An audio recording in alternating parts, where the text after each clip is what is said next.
worried about the country right now. I was the chairman of the Senate Judiciary Committee.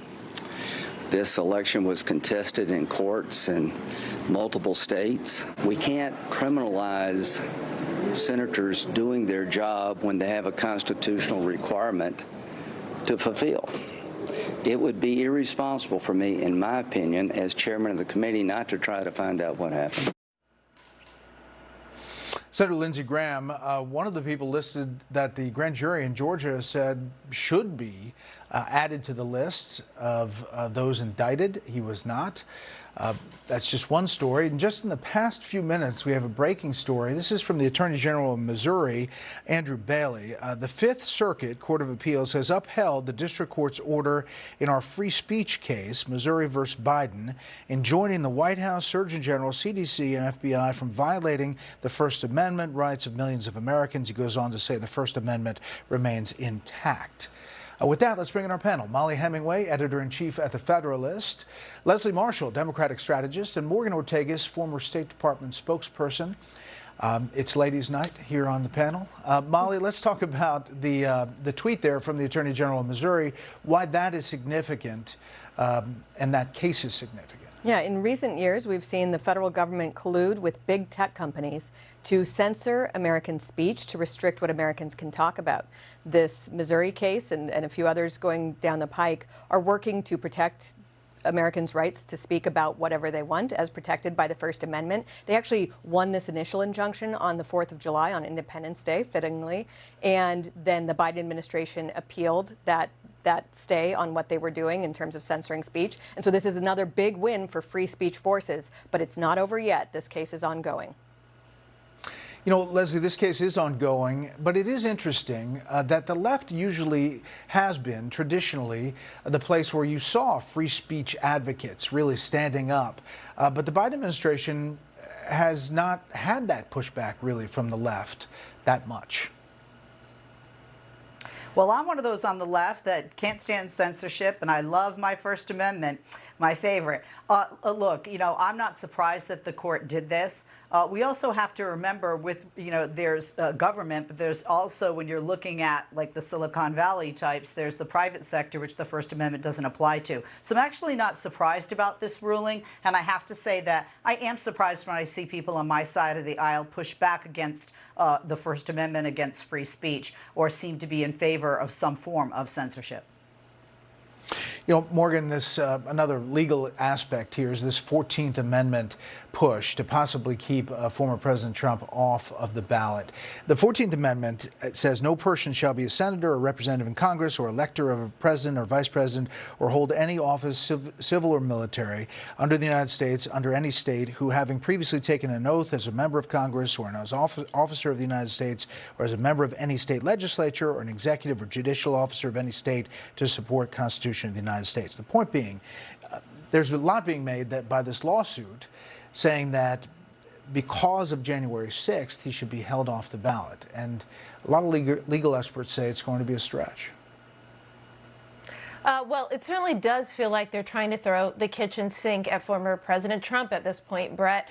So there was actually a case related to the 14th Amendment in Florida that was tossed out by a judge. And it's not just Colorado. You know, you're seeing other states such as Wisconsin. Some people in their election commission are looking at this. You're starting to see this in blue states around the union.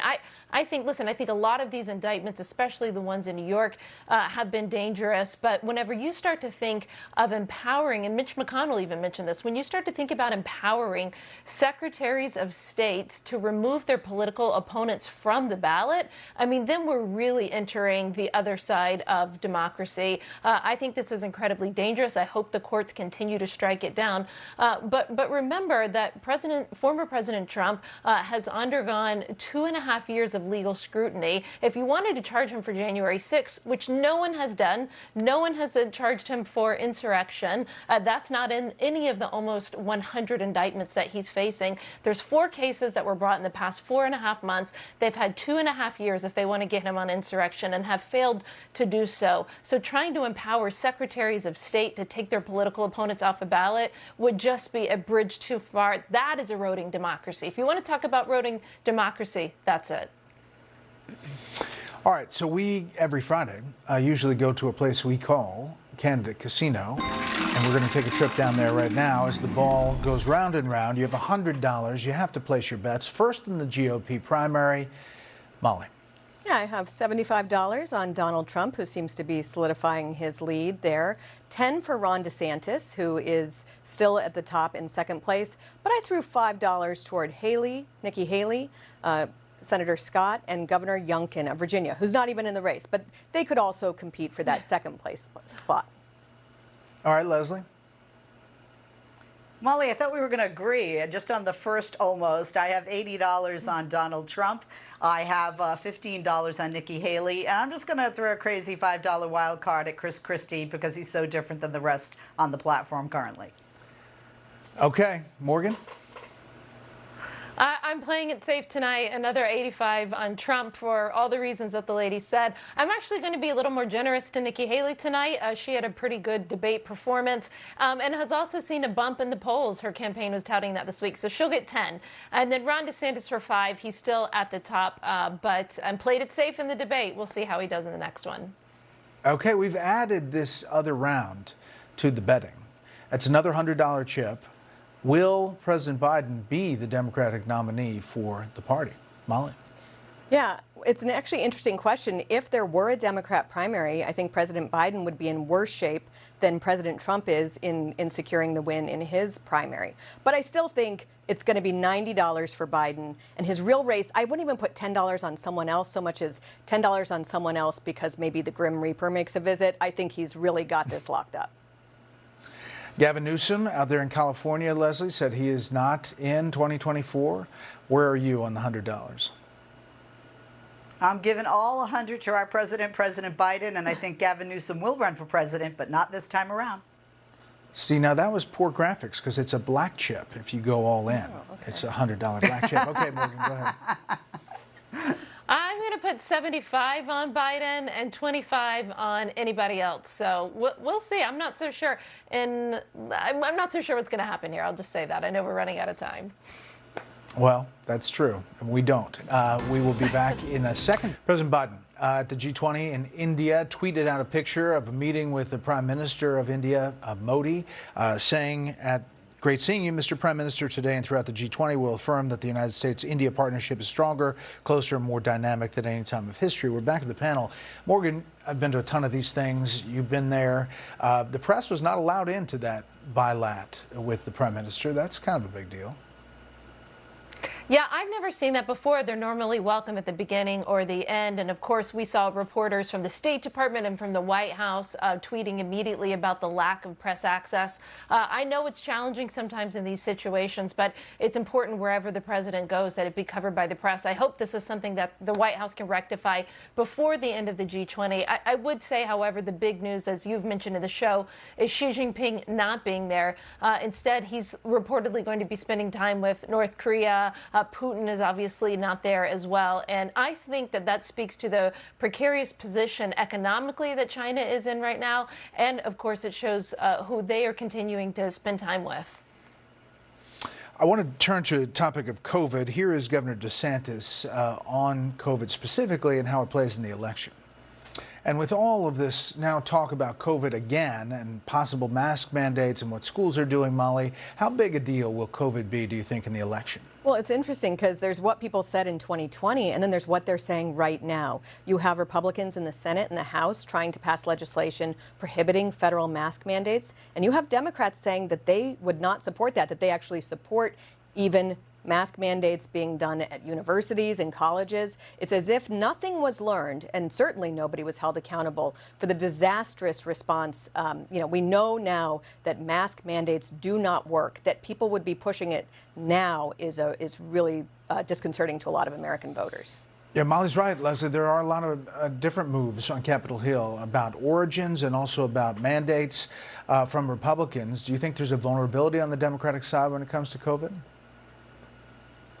I do if they're going to push for mandates. I really do, because I think mandates are hated by people on both sides of the aisle. And I think there are a lot of people out there, myself included, who say you need to let these individual businesses, you need to let these individual schools and universities decide, and also people decide for themselves. So I think it could hurt Democrats. It's not a top kitchen table issue right now, but it could be if there are too many restrictions imposed on voters. Okay, a quick winners and losers. Winner first, Morgan. Mike Rogers, former congressman, is going to be running for the Senate, and he basically got the nod from Senator Daines, who's running the NRSC, so that was good for him. Loser, Joe Jonas fans, he and Sophie Turner are getting a divorce, and that's always sad, especially for Game of Thrones and Joe Jonas fans. I think we might have shown the wrong Mike Rogers there. Mike Rogers from Michigan running. Okay, Molly, go ahead. Yeah. My winner would be New York City Mayor Eric Adams, who said this week that illegal immigration would destroy his city. It is good to accept that problem before you fix it. My loser would be the receivers for the Kansas City Chiefs, who did a horrible job, even though Patrick Mahomes had a great showing yesterday with great passes. It was such a game, right? To start off the NFL season, 21-20, Detroit Lions. Okay, Leslie, bring it home. Winner and then loser. My winner is Alexander Zverev, a German tennis player who at the U.S. Open had a fan removed for singing the Hitler anthem, and I thought that was the right thing to do. And my loser are the environmental activists that took 50 minutes and delayed the U.S. Women's Open by 50 minutes. So I guess I'm all about tennis today, whether it's a winner or a loser. U.S. Open winner and loser. Leslie, thank you. Have a great weekend. Thanks, panel.